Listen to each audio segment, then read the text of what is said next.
The Watsons Go to Birmingham. Chapter 4. Froze Up Southern Folks. Because she'd been born in Alabama, Mama didn't really know anything about the cold. Even though she'd lived in Flint for 15 years, she still thought cold weather could kill you in a flash. That's why me and Joey were the warmest kids at Clark Elementary School. Mama wouldn't let us go out on a cold winter day unless we were wearing a couple of t-shirts, a couple of sweaters, a couple of jackets, and a couple of coats. Plus gigantic snow pants that hung on your shoulders by suspenders, plus socks and big black shiny rubber boots that closed with 5 metal buckles. We wore so many clothes that when we pulled our coat on, we could barely bend our arms. We wore so many clothes that when Byron wasn't around, the other kids said stuff like, "Here comes some of them weird boxes doing their mummy imitations." But the worst part of this was having to take all this stuff off once we got to school. It was my job to make sure Joey got out of her coats and things okay. So after I took all of my junk off, I went down to the kindergarten and started working on hers. Joey usually looked like a little zombie while I peeled the coats and jackets off of her. She got so hot inside all this stuff that when I finally got down to the last layer, she'd be soaking wet and kind of drowsy looking. I took her hood off and unwrapped the last scarf that was around her head. When that last scarf came off, there was always a real nice smell, like Joey was a little oven, and inside all these clothes, she'd baked up her own special perfume with the smell of shampoo and soap and the pomade Mama put in her hair. That was the only part I didn't mind. I love sticking my nose right on top of Joey's head and smelling all those nice things baked together. Mama always kept a little towel in Joey's last jacket's pocket so I could make her sure her face and hair were dry. "Kenny," she said one time while I wiped the sweat from her forehead and hair, "can't you do something to stop Mommy from making us get so hot?" "I tried, Joey. Mama thinks she's protecting us from the cold." I started trying to get Joey's shoes out of her boots. Whoever invented these boots should be shot because once the boots get a hold of your shoes, they wouldn't let them go for anything. I pulled everything off Joey's foot and gave her the big boot while I reached my hand inside to tug on the shoe. We pulled and pulled, but it seemed like the harder we pulled, the harder the boot sucked the shoe back in. Maybe Byron will help make Mommy stop if we let him know how hot we got. Joey was too young to understand that Byron didn't care about anything but himself. He was kind of nice to her, though, and didn't treat her like he treated me and the other kids. We tugged, and the shoe started coming out an inch at a time. Finally, it made that funny sound like water going down the drain and slid out of the boot. Woof!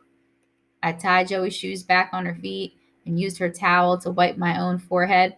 I couldn't wait until I was old enough to not to listen to what Mama told me. The next morning, Mama was burying Joey in all her clothes. Again, Joey was doing the usual whining and complaining. "Mommy, can't I wear just one jacket? I get too hot. And besides, when I wear all this junk, I'm the laughing stock of my morning kindergarten." Mama's hand came up to cover her mouth, but she got serious when she said, "Joey, I don't want you to be the laughing stock, but I don't want you catching a cold. You got to keep bundled up out there. It's colder than you think. This cold is very dangerous. People die in it all the time." Joey pouted and said, "Well, if they die in it all the time, how come we don't see any frozen people when we go to school?" Mama gave Joey a funny look and pulled her hood over her head. "Sweetheart, do what Mama says. It's better to be too warm than too cold." Joey whined a little more while Mama put her boots on her. Me and Byron went outside and waited on the porch. He was trying to look cool, but I said to him anyway, "Man, I hate taking all that stuff off Joey when we get to school. She whines and cries the whole time." I stood next to him and looked at him sideways. "Seems to me like you got a real bad memory. Who you think took all that stuff off your little behind all these years? What goes around comes around." I was surprised he said anything, since Byron thought it was cool not to answer stuff when someone younger than you said it. But he wasn't being completely nice. While I was talking, he kept moving around me.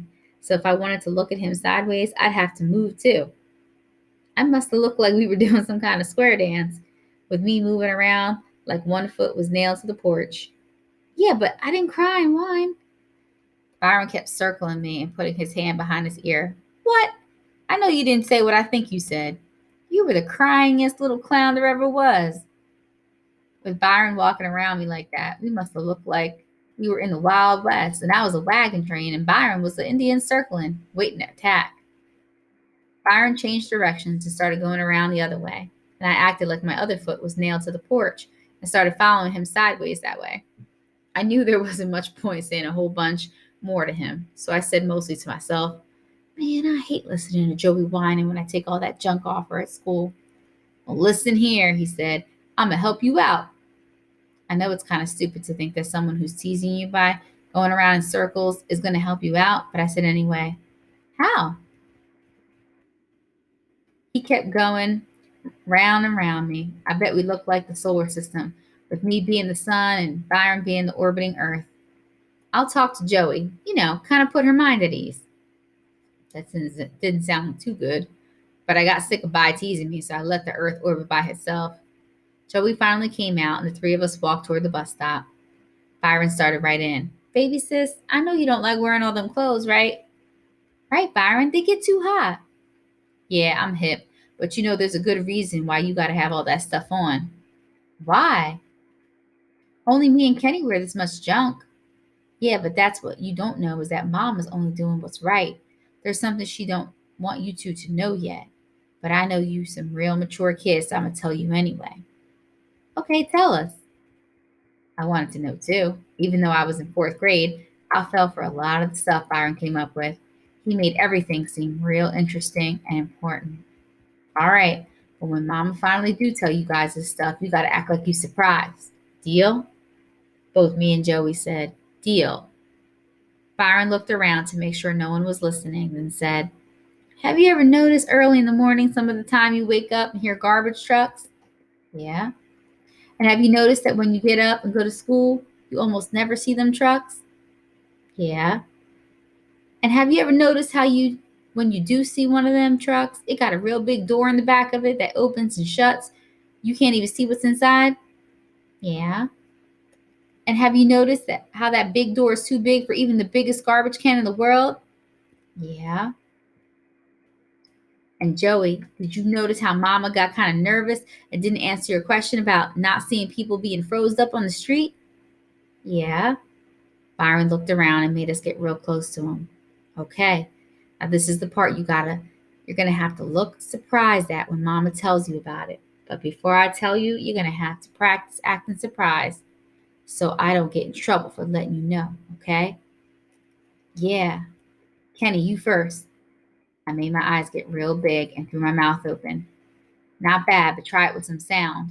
I made my eyes get real big, threw my mouth open, and said, What the? Perfect. Baby sis, your turn. Joey did exactly what I did. That's good, but I think we need some action. Do all that stuff and throw your arms up like you just heard some real shocking stuff. We did. Cool, now do it together 3 times. Go. Me and Joey did it 3 times, and Byron said, Listen real careful. He looked around to make sure the coast was clear. There's a good reason Mama makes you wear all them clothes, and it's got to do with them big doors on the back of the garbage trucks. Dig? Me and Joey nodded our heads the best we could with all of those clothes on. You see, some of them trucks ain't real garbage trucks at all. Joey, you was right. Every cold morning like this, the streets is full of dead, froze people. Some of the time they freeze so quick they don't even fall down. They just stand there, froze solid. Joey was believing every word. I wasn't too sure. But you notice that not everybody gets froze like that. It's just them folks from down south who got that thin, down home blood who freeze so quick. And Mama ain't from Flint. She grew up in Alabama, and that means half of y'all's blood is real thin. So Mama's worried that one morning it's going to be cold enough to freeze you all. That's where them fake garbage trucks come in. Every morning they go around picking the froze folks off the street and need them big doors because someone who got froze don't bend in the middle and they won't fit in no regular ambulance. Joey looked like she was hypnotized. Her mouth was open and her eyes were bugging. But both of you gotta swear, never, ever try to look in the back of one of them trucks. I did it once and I'ma tell you. There ain't nothing more horrible than seeing hundreds of dead, froze up Southern folks crammed up inside a garbage truck. It's a sight that I'ma carry to my grave with me.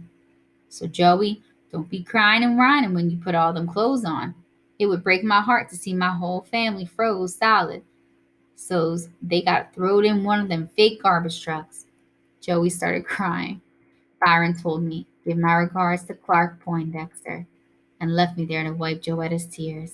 I've got to admit, Joey didn't do any more whining when she had to get to her winter clothes. The only good thing about Mama being afraid of the cold was that we were the only kids at Clark who got to wear real leather gloves.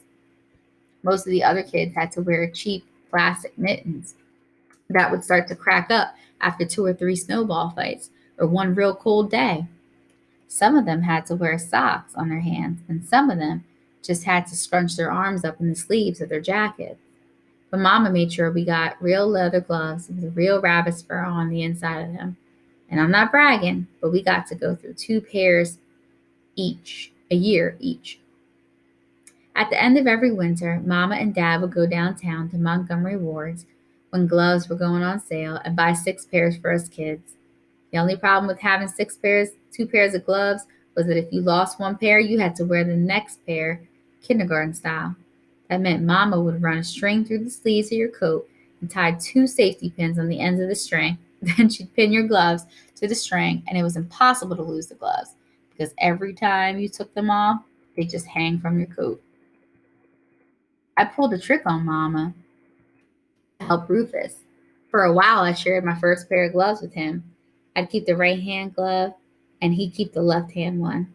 That way, we both could get in snowball fights. And instead of Rufus scrunching both of us, both of his hands up in his sleeves, I'd scrunch one of mine, and he'd scrunch one of his. This was okay for a while, but when I figured out that if I told Mama I'd lost my first pair, she'd give me the second one, and me and Rufus would each have a full pair of gloves. It worked. Mama put the second pair on my coat, kindergarten style, and warned me, this is the last one, Kenny. After this, you won't have anything for the rest of the year, so be very careful. I just about broke out laughing when she held me by the arms and looked right in my eyes and said, do you know what frostbite will do to you? Yes, Mama. I looked sad on the outside, but on the inside, I was feeling great. I gave Rufus the first right hand glove, and everything was fine for about a week. That's when my second pair of gloves, kindergarten string, safety pins and all, disappeared out of the closet at school.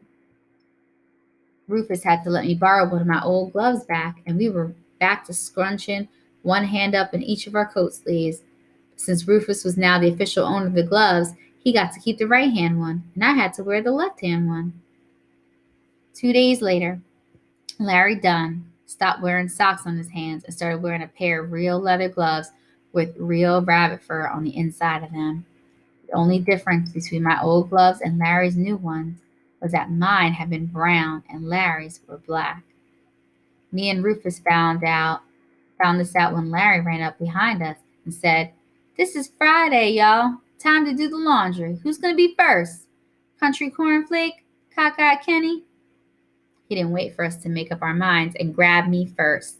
He said to Rufus, if you run away during Cockeye's wash, I'ma hunt you down and hurt you bad, boy. This ain't gonna take but a minute, so just stick around. Rufus stood there looking worried. Larry wasn't like other bullies. He wasn't happy taking a handful of snow and smashing it in your face and running off. Larry gave what he called Maytag washes. With the Maytag wash, we had to go through all of the different cycles that a washing machine did. And even though when Larry gave you a Maytag, all the cycles were exactly the same. Each part had a different name, and the wash wasn't done until you went through the final spin and had snow in every part of your face. Ever since Larry got these new leather gloves, he was giving super Maytag washes because he could grind a whole lot more snow in your face for a whole lot longer since his hands weren't getting as cold. Larry was tearing me up. I was crying even before the first rinse cycle was done, and he finally let me go. After he washed Rufus up, we started walking home, and Rufus said, man, he stole your gloves. Who didn't know this? but you couldn't prove it. And besides, my old gloves were brown and Larry's new ones were black. Uh-huh, mine were brown, I said. Rufus dug a chunk of snow out of his jacket and said, "Look!" The snow was covered with black. So was all of the snow I pulled out of my outer coat. Larry Dunn had stolen my gloves, then painted them black with shoe polish. I didn't know what to do. Sooner or later, Mama was going to notice I had only one glove, and ever since I'd found out that half of my blood was that thin southern kind, I started wondering if frostbite really could do some damage to my hands. I couldn't help myself. I sat on the curb and sniffed a couple of times and finally cried. Rufus knew this was some real embarrassing stuff, so he sat down beside me, looked the other way, and acted like he didn't see me crying. That's how come we didn't see Vi and Buphead walk up on us. I was too busy looking down, trying not to be too obvious about crying, and Rufus was too busy pretending he didn't notice that I was. "What you crying about, punk?" I made the mistake of telling Byron about my gloves, and Larry Dunn. "Where's he at? Washing kids' faces over by the school? Come on." Me and Rufus followed Vi and Buphead over to Clark. Larry Dunn was giving a super maid tag to a fifth grader. Byron interrupted the final rinse cycle and said, "Let me see them gloves," Larry Dunn said. "I ain't." Vi snatched Larry Dunn's windbreaker with one hand, then touched his own mouth with his other hand. "Buphead, I thought for sure when I got up this morning that my lips was working fine. And now when I feel them, I feel like they still seem like they were moving just right. Now, but if they working fine, how come this little fool ain't doing what I told him to do?" Buphead shrugged and said, "Maybe the boy's ears is bad. Maybe. Maybe I'm going to have to use deaf people language to talk to him. Maybe I'm going to have to talk to him like that woman in The Miracle Worker." All the weird Watsons had seen that show together, and the way they talked to deaf people in that movie wasn't anything like the way Byron was talking to Larry Dunn. Byron's style of deaf language was just to yell real loud and slap the side of Larry's head after each word. "Lemmy, whack. See, whack. Them, whack. Gloves, whack. Young, whack. Fool, whack, whack, whack." This had to be killing Larry Dunn. Larry didn't cry or anything. He just stared at Vi and said, "I ain't." He talked real tough, but he didn't do a thing when Byron snatched the gloves off his hands. The palms of the gloves were brown and the backs were black. Byron threw me the gloves. "Here, Kenny." "Thanks, Vi." That would have been fine with me, but Byron wasn't through. "Come here, Kenny." I went and stood there, where Byron still had the neck of Larry Dunn's skinny little windbreaker wadded up in his fist. "Pop him," Byron said. I gave Larry Dunn a slap on the arm. "I'ma tell you one more time. Pop him." I hit Larry a little harder. I hoped he'd bend over and act like I'd killed him, but he stood there trying to look cool. Byron kept his word and only told me that one time. Then when I didn't hit Larry hard enough, Vi punched me in the stomach. Hard. I didn't even feel it because I had all those sweaters and jackets and coats on, but I had more sense than Larry. I acted like I'd been popped by Sugar Ray Robinson and staggered around, then fell on my knees, holding my stomach. I said, "Oh." A little crowd of kids started bunching up around us, and Byron decided it was time to put on a show. I don't know why bullies always have such a good sense of humor, but they do. Unless they were the ones who was in the machine, you'd probably think that Larry Dunn's Maytag washes were pretty funny. And unless it was your jacket that was balled up in Byron's fist with a crowd of kids bunching up, you'd have to say he was pretty funny too. I knew Byron wasn't trying to help me anymore. He was just being mean. "Well, well, well, Mr. Dunn," Vi said. "Today's your lucky day." Vi dragged Larry over to the chain link fence and went all the way around Clark. "You want to know why you're so lucky today?" Larry Dunn didn't say anything to Byron, so Byron grabbed his hair and jerked his head up and down a couple times. "I guess that means yes." The crowd of kids was getting bigger and bigger and was loving this. Not because they wanted to see Larry Dunn get jacked up, but because they wanted to see anybody get it. They'd have just been just as happy as if it was me or Rufus or someone else. "Well, today's your lucky day. because I'm about to make a new movie, and guess what? You want to be the star. Byron jerked Larry's arms over his head 3 times. Larry Dunn was really tough, not only because he wasn't crying when Bob was going to mess him up, but also because when Byron jerked his arms over his head like that, we could all see that Larry's skinny little windbreaker was ripped under both arms, and Larry just had on a t-shirt underneath it. You'd have to be pretty tough to stand around giving people Maytags on a day as cold as this with those skimpy clothes on. Hmm, I guess that means you real excited about being in my flick. Yeah, Vi said, but I got some even better news for you. Vi lifted Larry up in the air and threw him. Larry landed on his butt. Someone shouted, "Look at them shoes!" The crowd cracked up. Larry Dunn's tennis shoes had holes in the bottom, and he put pieces of a cardboard box in them to cover the holes. Byron snatched him back to his feet. "Look at that! You so excited about being in the movie that you jumping for joy. Don't you even want to know what the flick's about?" Larry's head got jerked up and down again. "Okay, it's called The Great Carp Escape." I hated watching this. Byron was the only person in the world who could make you feel sorry for someone as mean as Larry Dunn. The Great Carp Escape was about a carp that was trying to get out of a net in the Flint River. The stupid fish would run into the net, get knocked down, then get back up and run into the net all over again. Since he was the star, Larry Dunn had to play the carp, and the fence around Clark was the net. The director of the movie, Byron, didn't like the way the scene was going and made the carp redo it over and over again. "Let's see a little more fins this time, carp," Byron would say, then throw Larry into the fence. Since tennis shoes don't have a lot of grip on the ice, Larry would go into the fence hard and couldn't control what part of him hit first. I knew it really had to hurt to catch himself on that cold fence with nothing on your hands, not even socks. But Larry Dunn was real, real tough. He had a bloody nose and still didn't cry. I wish I hadn't told Byron about what happened. I wish I just could have gone the rest of the year with one glove. I couldn't stand to see how the movie was going to end, so me and Rufus left.